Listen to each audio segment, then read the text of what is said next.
Okay folks, how we doing today? I'm going to do something I haven't done in a while, which is a fishing, not a fishing, but a fish cooking video. I haven't done a cooking video in a while.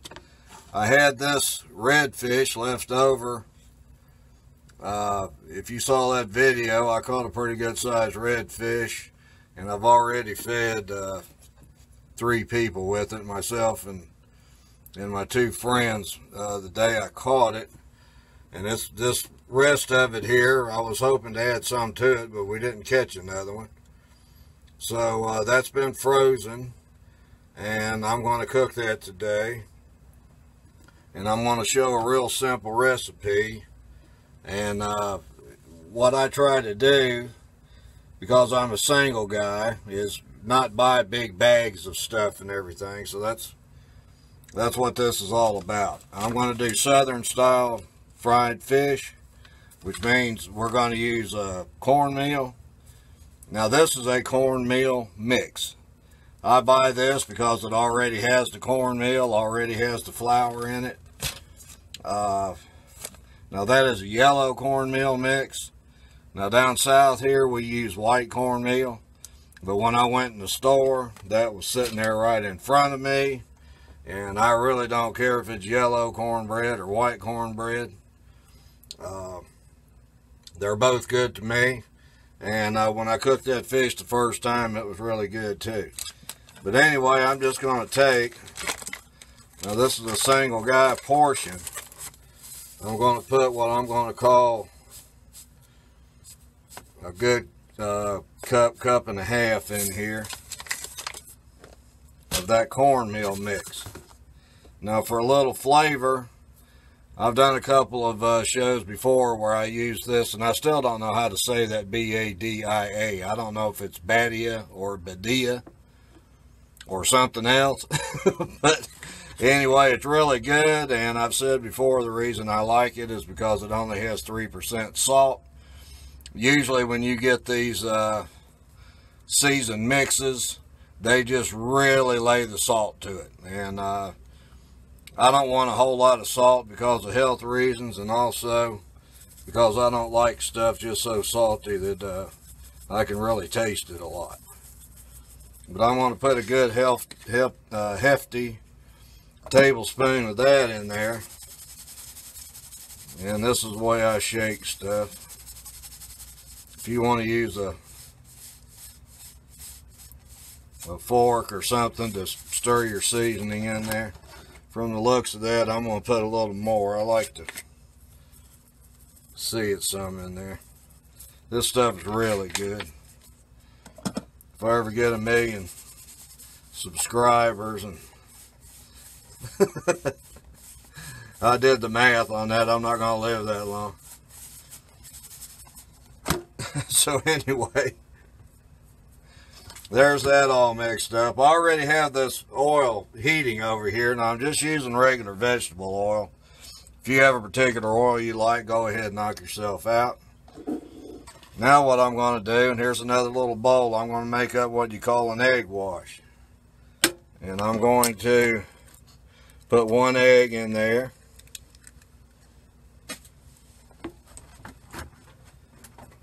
I'm going to get a little bit of milk out of the refrigerator.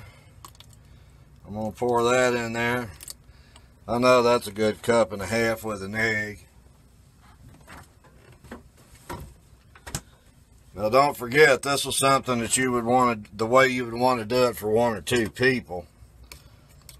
Of course, if you're cooking for a whole family, it's a whole different deal. With a little story about this fish when I cooked it the first time. Now see, I'm just using this iPhone right now, not that GoPro. So I'm not getting a real wide angle. But I'm just frothing that egg and that milk up a little bit. I have a very light yellow color. That's good. Okay, now you're going to want your grease to be at a minimum 350, at a maximum 400. I have a thermometer. I rarely use them because I can tell when I start to get some bubbles and you'll get a few ripples in that grease there, then you're going to be hot enough. But the first thing we want to do, I'm also going to sample that grease with this first piece. But you want to coat your fish in this egg wash. Get it real good. Put it in that cornmeal. We want to coat that real good. Now, a lot of people will put this cornmeal mixture in a bag or a baggie and mix it up real good, but I'd rather just have real messy fingers, I guess, because that's not the way I do it. But anyway, there we go. And when you get those bubbles like that on that fish, and I'm going to show you that. Now that's the way you want that frying when you drop that in there.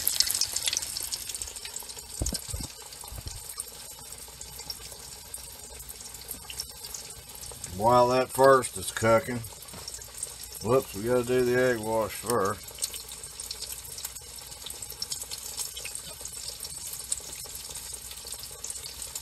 I'm going to turn that down a little bit. I might have a little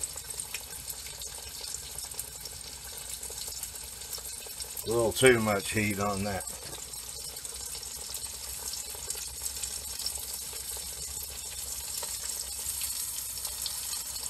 But fish and chicken are done, and I'm not a sushi eater.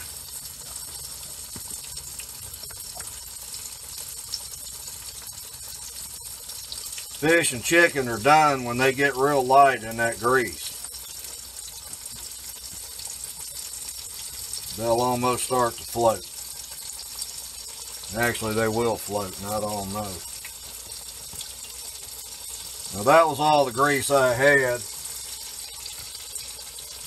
So that's all I'm using right now. I actually like my grease to be pretty deep. I've seen a lot of people cooking that didn't cook with very much grease. And for one person, and this is the reason I don't do this very often, it takes a lot of stuff, grease and cornmeal and egg and everything else to fix fish or chicken for that matter if you're frying for one person.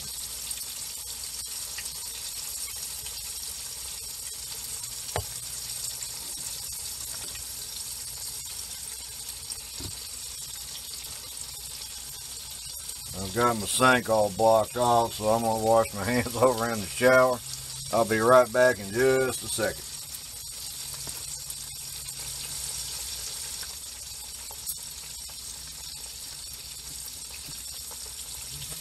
Okay, this first is done.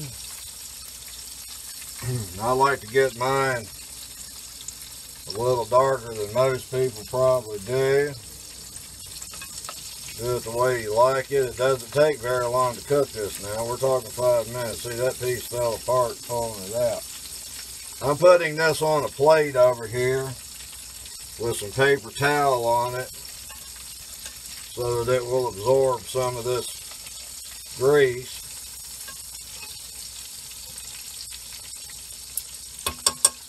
Something else I wasn't going to do today, I'm going to make some Hushpuppies. And I'm going to use this flour cornmeal mixture. I wasn't going to make Hushpuppies because for one person that kind of out of hand. But there are some green onions chopped. We want to put those in there. I just wanted to show you what a Hushpuppy is supposed to look like. Now I'm going to put some of that milk egg in there.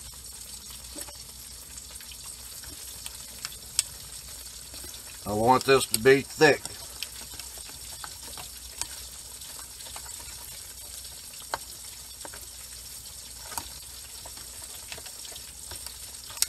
One reason I decided to do the hush puppies because I wanted to show everybody what a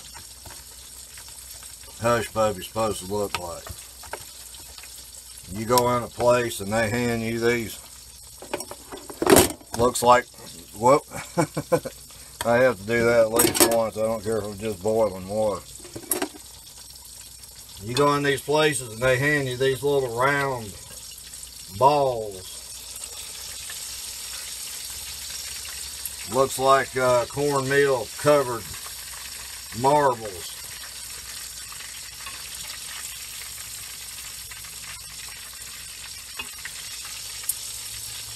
And that's not what a hush puppy looks like.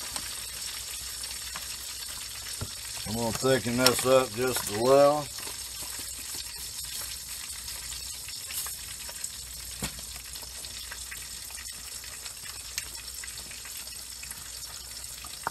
You want this thick. Well, dummy me. Keep doing this and I can make 48 of them. I won't eat all this, but these hush puppies will be good with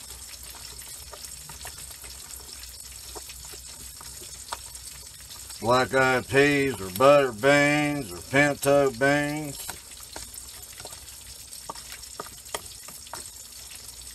Later, you can just nuke them.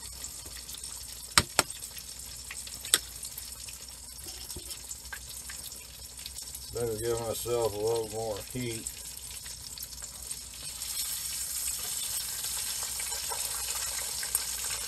That was the thickest piece, so I'm giving it a little extra cooking time. I thought about throwing some of that Cajun seasoning in here just for an experiment.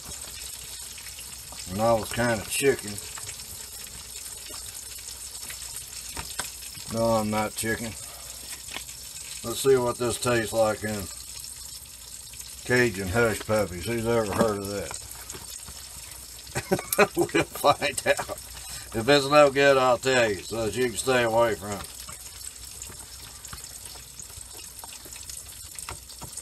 But okay, when you're making hush puppies, we don't want those little balls. I don't want to use that fork either.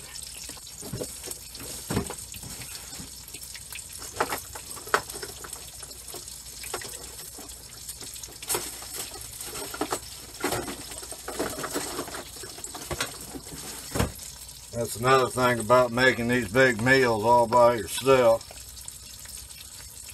Now I'm going to put that much, not that little marble ball worth of stuff.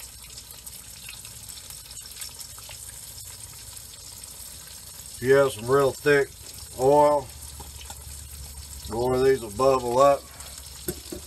Alright, let's get that piece of fish out of there. That was still too much fish for just me. I could have fed somebody else. I didn't know how far that would go.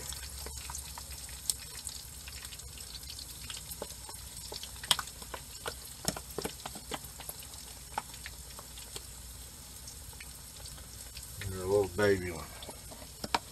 Alright, let's get that out of our way.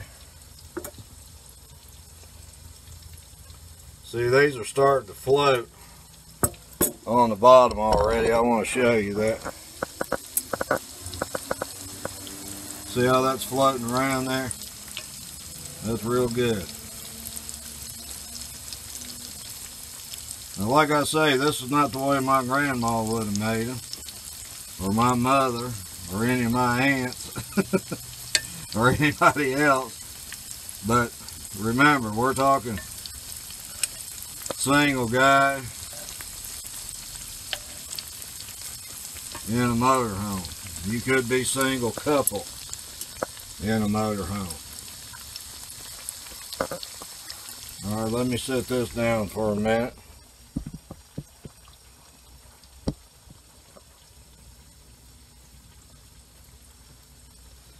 let's let that cook for a couple of minutes and I'll be back. Okay, due to the modern inventions and technology, while you were gone, I finished up the Hushpuppies, and I got me some potatoes that I cooked in my microwave, and I put some butter on those. And when I say butter, I mean butter. I don't mean margarine. I always have to make people tell me, what do you mean when you said butter? Do you mean margarine or butter? There's a difference. The Hushpuppies, I already took a bite of one to check on that Cajun seasoning in there, and it is just wonderful. I recommend it. And there's some nice vegetables to go with it. And all this, I didn't salt it or anything. But if you're a person that likes salt, you know, by all means, go ahead and throw a half-pound bag in there. It's fine with me. That's just the way I like stuff. It's seasoned good to me. That's the reason I like that Badia seasoning, because it doesn't have a lot of salt. And I'm going to go on these Hushpuppies a little bit more now. The Hushpuppies should be bred with a meal, not this little bitty marble treat like I talked about earlier. Now that's a good piece of Hushpuppy, and it's delicious. So thank you all for bearing with me today on this cooking video.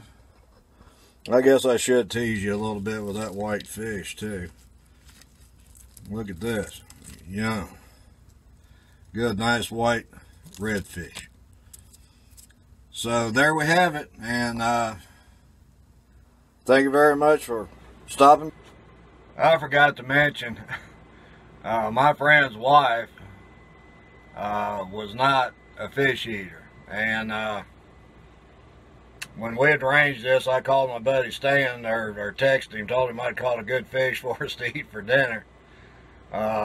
She was kind of hesitant about it, to say the least. I think she was wondering what she was going to fix herself for supper that night.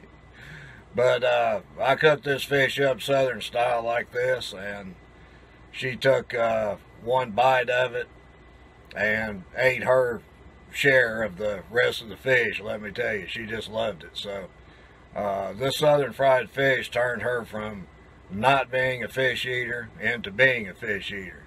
So that really tickled me to death. So thank you for joining in with me today. I hope you try this southern fried fish. I think you'll like it. And I'll see you next time. Bye-bye.